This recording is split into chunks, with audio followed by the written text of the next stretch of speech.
I think now's the time to ask. Alex and Mary, let's just start off. Can you tell us a little bit about why you became fostering? What's your fostering journey? What do you love about fostering before we hand over to Bev?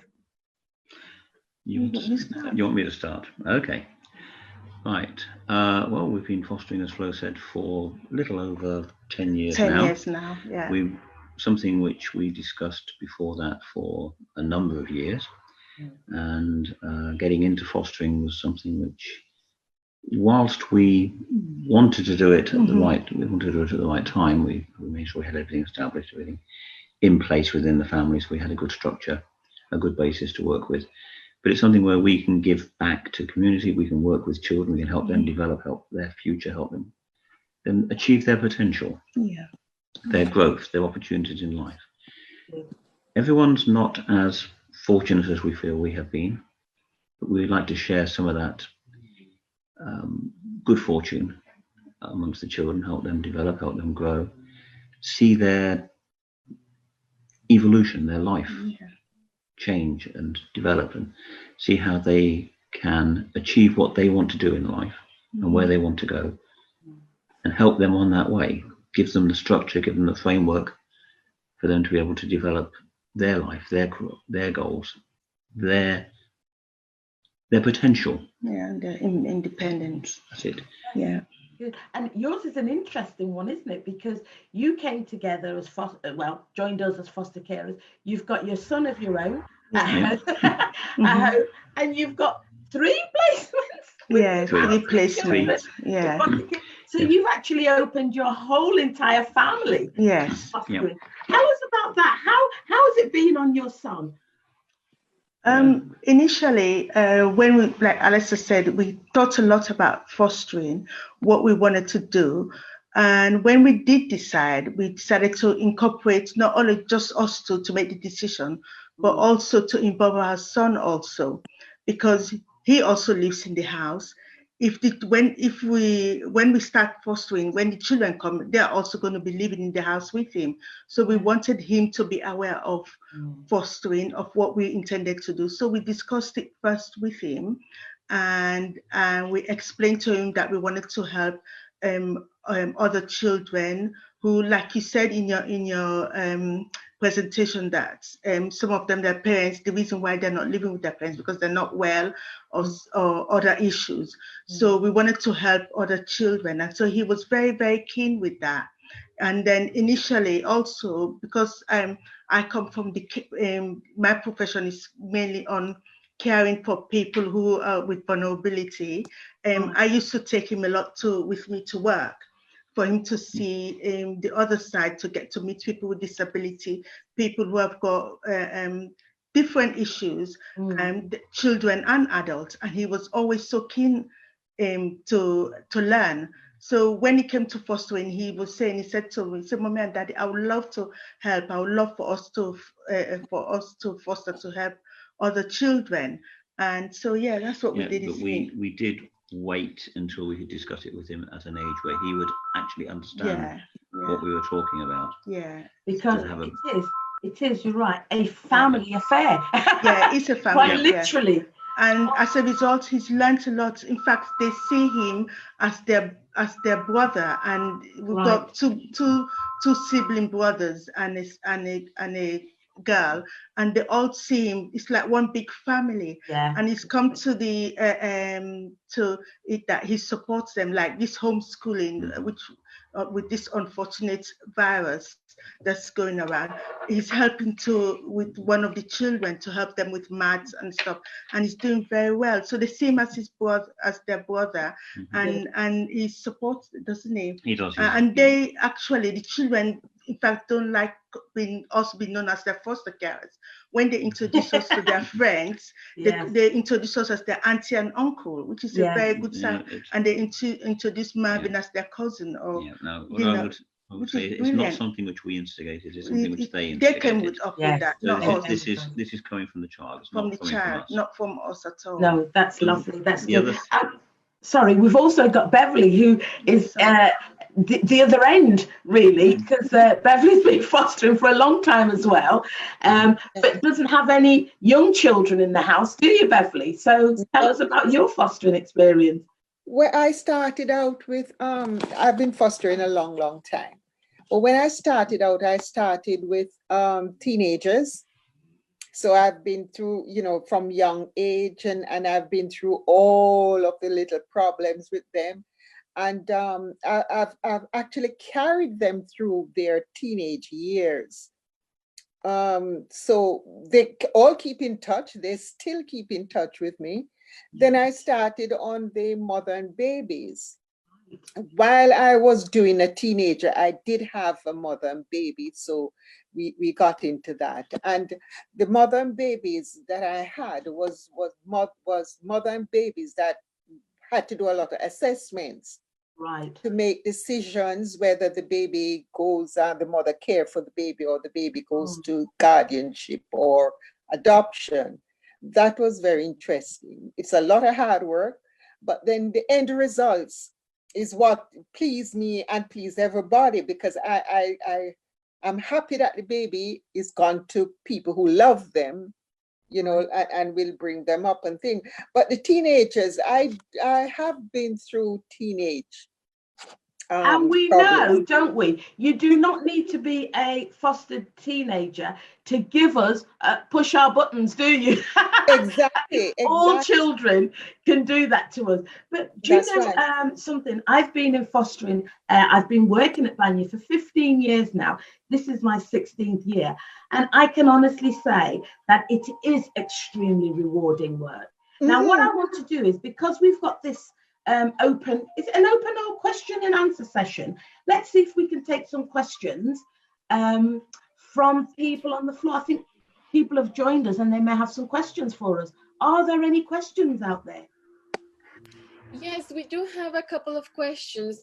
So you have discussed a little bit about why children are in foster care, but can you describe a day in the life for a child in foster care, and maybe even a day in the life for a foster carer? Okay. A day in the life of a foster carer is really no different from a day in the life of any parent. Yeah. You are caring for the child. You're making sure that they're safe, making sure everything else goes according to plan. They get out to they get out to school or college. They have their lunches. Their friends are okay. That they're safe. You are just extending your parental boundaries or parental envelope to encompass other children.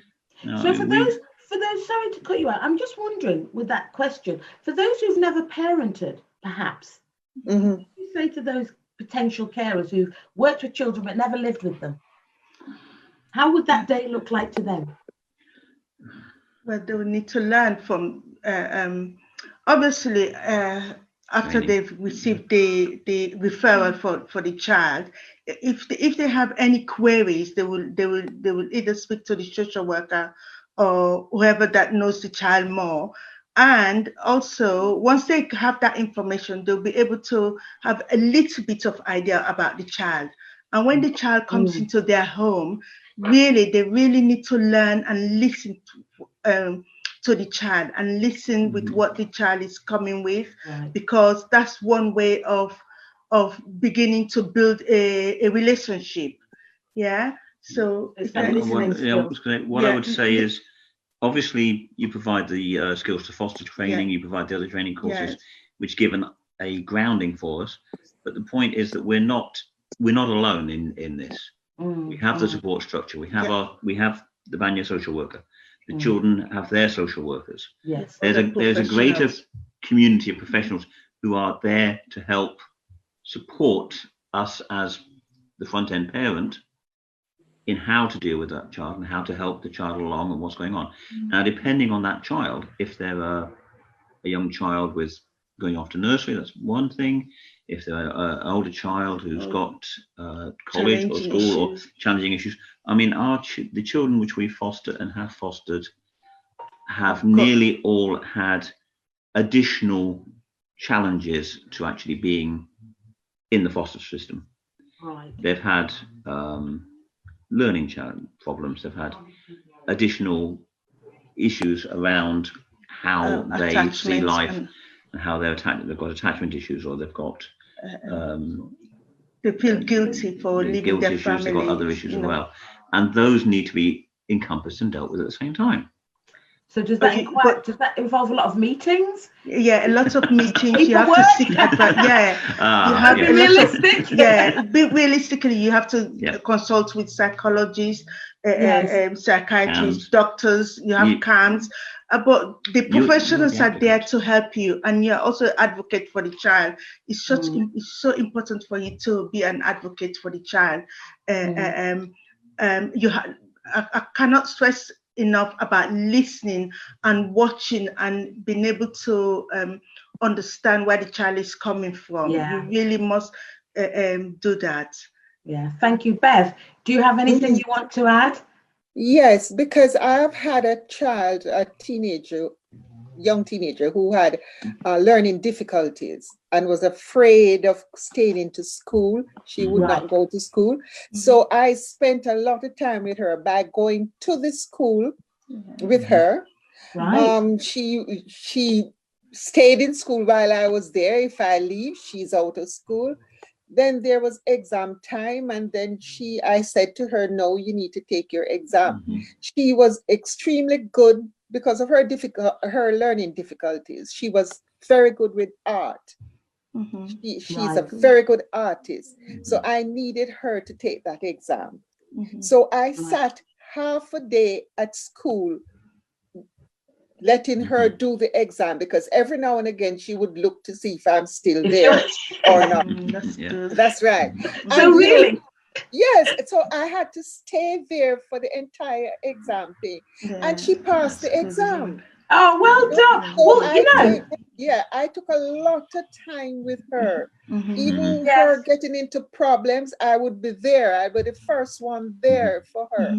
And I also keep on telling her, I love you, you're my daughter. No. And that has a lot of positive reassurance. And even now she's an adult, she's on her own, she calls me. I hope she's still doing her art. yeah, she is. And then you see, because she cannot concentrate, she don't have that length of concentration. She can't do any other work, you know. So I am there for her, and she says, okay, she's going for an interview to do this work and that work. I know she's not going to keep it up, you know, but I encourage her. So even now, I'm still encouraging her. I'm still telling her what to do, and you know, and it's good. It's very rewarding, very, very rewarding. Do you know, some of the key words that we're using here, you know, rewarding, reassurance, advocating. Foster carers are coaches, aren't they? Foster carers even can become students, as in best case, go back to school. Exactly. And most of these kids want to know that they are loved. That's great. That they are loved, you know. So my foster kids are my babies until they leave me, you know. So I protect them. They want to know they're worth loving as well. That's the other thing.